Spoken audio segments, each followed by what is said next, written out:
Hai saudara, saya lagi ada di sebuah hotel.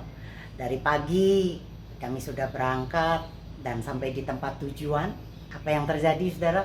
Ternyata hotel ini sangat penuh banget saudara. Sehingga kami belum bisa masuk kamar, kami belum mendapatkan kamar pada waktu kami check-in.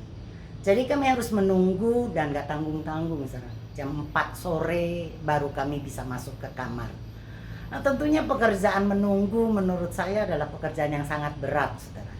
Ya, sangat membosankan dan bagi orang yang tidak sabaran, itu pasti sangat meletihkan. Kita semuanya pasti tahu, semua orang ingin buru-buru. Buktinya saja, saudara. Pada waktu sakit, kepengen cepat sembuh. Waktu anak-anak lagi sekolah atau kuliah, kepengen cepat lulus. Begitu juga saudara, pada waktu kita punya persoalan, kita ingin banget persoalan dan masalah kita cepat selesai. Waktu ibu-ibu melahirkan di dalam persalinannya, ingin cepat juga selesai.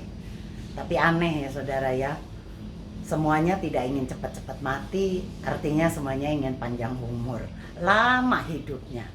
Nah, hari ini kita belajar saudara bagaimana menunggu waktunya Tuhan di dalam Yesaya 30 ayat yang ke-18. Sebab itu Tuhan menanti-nantikan saatnya, hendak menunjukkan kasih-Nya kepada kamu. Sebab itu Ia bangkit, hendak menyayangi kamu.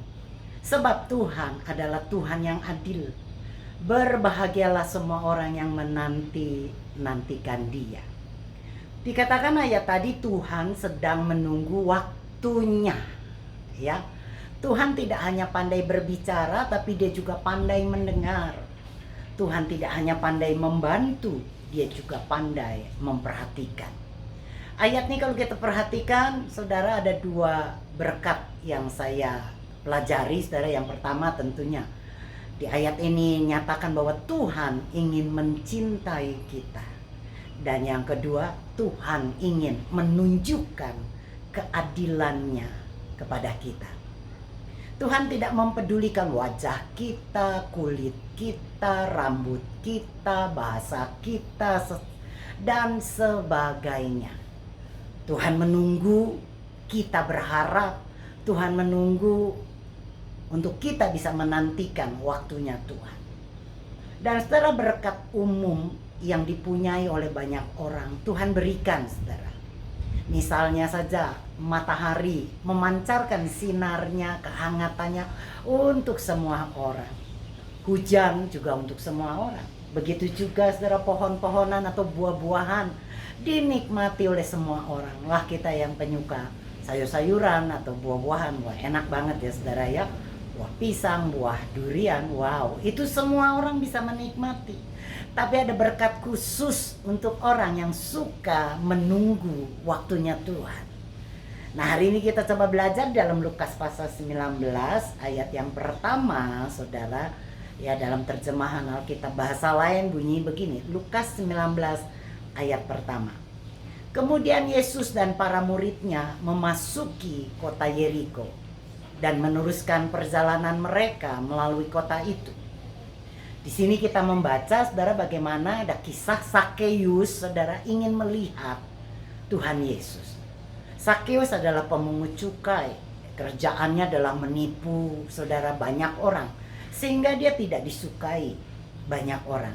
Tapi waktu dia dengar Yesus mau lewat ke kotanya, dia ingin banget melihat Tuhan Yesus itu seperti apa.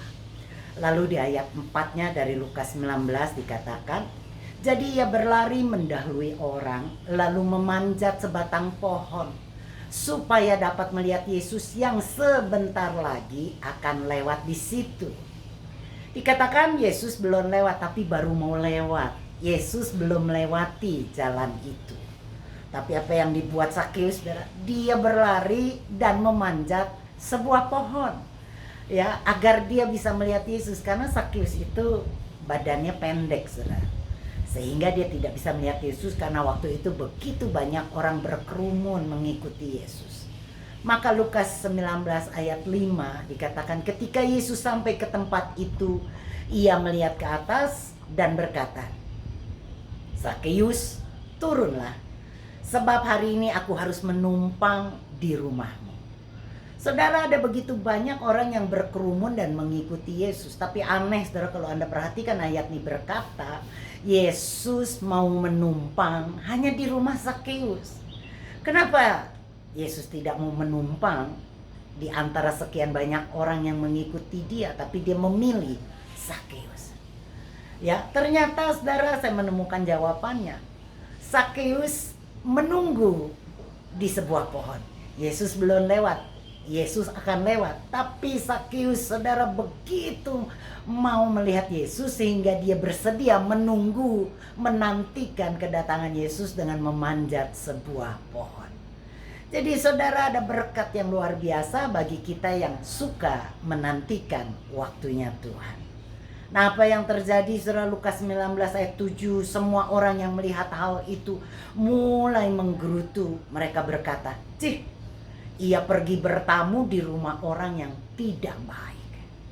Waktu Yesus memilih dia akan bermalam di rumah Zakeus, orang yang mengikuti dia menggerutu dan memprotes.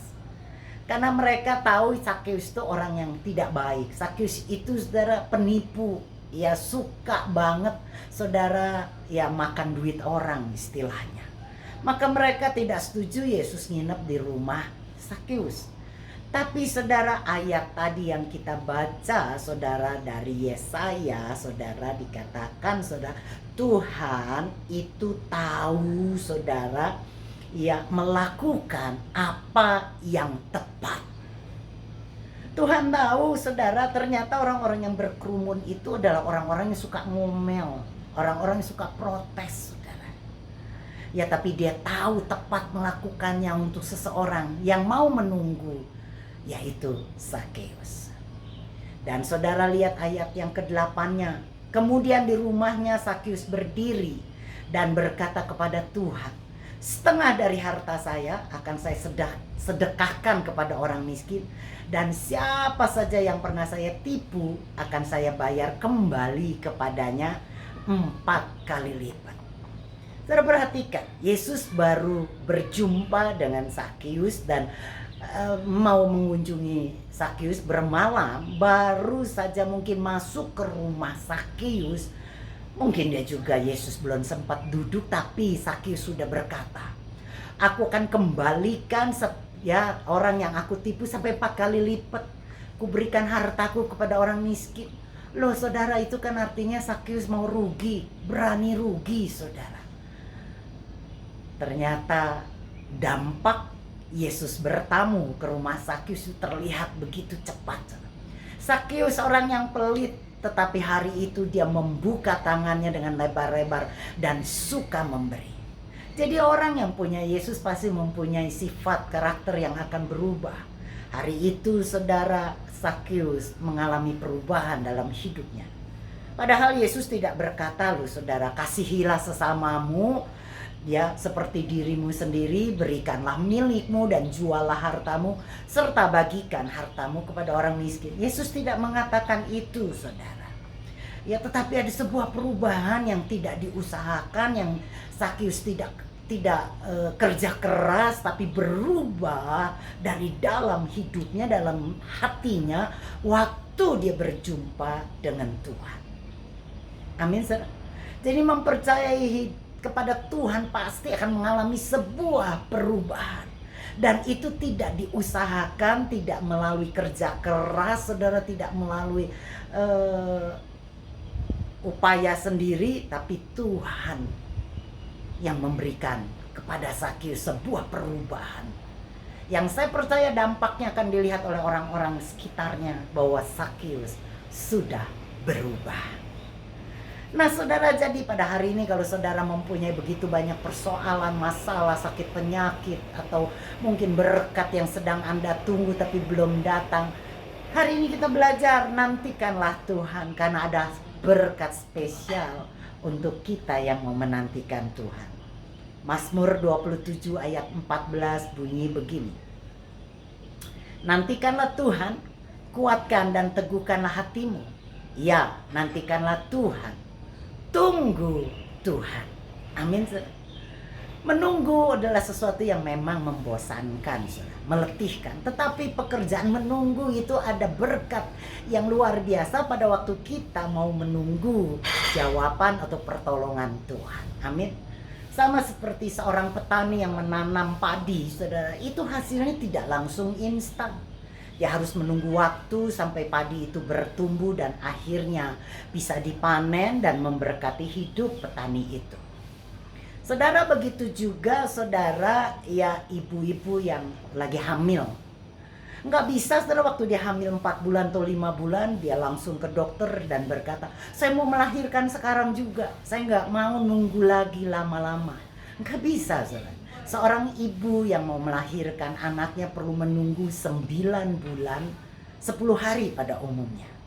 Kalau dia mempercepat persalinannya, saudara, mungkin bayi yang dilahirkannya tidak mempunyai 2 mata, tidak mempunyai 2 telinga, tapi mungkin cuma 1 mata atau 1 telinga. Ya bahkan mungkin jari-jari tangannya belum terbentuk dengan sempurna. Tubuh dari si anak itu belum utuh sempurna karena belum waktunya. Perlu menunggu 9 bulan 10 hari sehingga terbentuk seorang anak atau seorang bayi yang sangat cantik, yang sangat tampan. Amin, saudara. Begitulah kita waktu menunggu waktunya Tuhan, saudara. Perlu kesabaran, perlu iman, perlu saudara menantikan waktu Tuhan menolong kita. Pada waktu saya sakit, saudara, wow, saudara, ya saya menjalani pengobatan yang gak enak. Dan apa yang terjadi, saudara, efek obat kemo ternyata tidak hilang begitu cepat. Yang sangat menyiksa saya adalah penyakit neuropati, yaitu kerusakan syaraf di tepian ujung-ujung jari dan di ujung-ujung jari kaki. Saya menunggu waktunya Tuhan untuk sembuh. Hampir 9 bulan hari ini saya jalani dan ternyata sakitnya, saudara, sangat gak enak. Sakitnya, saudara, itu napak di lantai, saudara, itu terasa banget. Saya nggak bisa, saudara, tidak pakai alas kaki karena menyentuh lantai atau menyentuh debu itu sudah sakit bukan main. Nggak bisa memakai celana, saudara, memakai baju, saudara, itu bersentuhan dengan jari-jari. Wow, sakitnya bukan main. Saya menunggu waktunya Tuhan, saya menanti waktunya Tuhan untuk saya bisa sembuh. Dan saudara, apa yang terjadi, saudara? Hari demi hari ternyata tidak mengalami perubahan, malah tambah sakit. Disitulah saya perlu kesabaran. Saya perkatakan, saya percaya Tuhan pasti menyembuhkan saya sempurna. Tuhan pasti menyempurnakan kesembuhan saya 100%. Dan saya sedang menantikan waktunya Tuhan. Amin. Dan saya percaya Tuhan akan memberikan berkat yang khusus bagi kita yang mau menanti Tuhan. Jadi bagi Anda harapan, bagi kita semua yang sedang punya masalah, yang sedang punya penyakit, yang sedang menantikan waktunya Tuhan, bersabarlah dan tunggulah waktunya Tuhan. Pasti Dia berikan hal-hal yang indah bagi kita. Amin, saudara. Shalom bagi Anda, shalom bagi Indonesia, shalom bagi kita semua. Amin.